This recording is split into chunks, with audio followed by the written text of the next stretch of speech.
Good morning sa inyo guys. So nandito tayo ngayon sa department namin na kung saan babanggitin ko sa inyo kung ano-anong part nito at paano gamitin.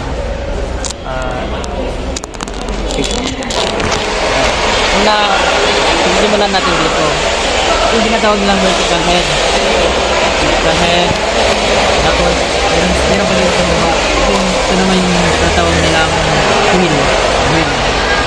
Nag-adjust ka. Ganyan. At dito sa upper, yung tinatawag nilang RAM.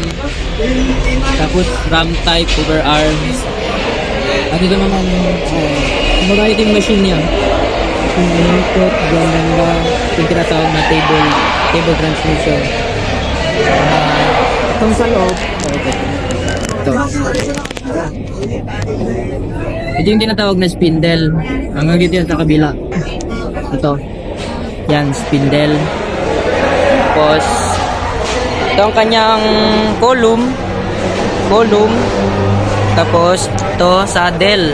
Saddle ang kanyang knee. Vertical positioning screw. Ito ang kanyang base. Tapos, dito tayo sa kabila. Ito naman yung tinatawag na cross-feed hand wheel.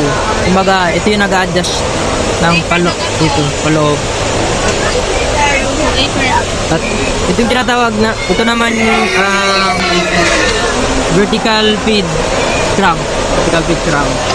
At itong table. Yun lang. Yun yung RPM na kumbaga sa motor, dito yung throttle niya at dito nag-adjust ng kanyang lakas.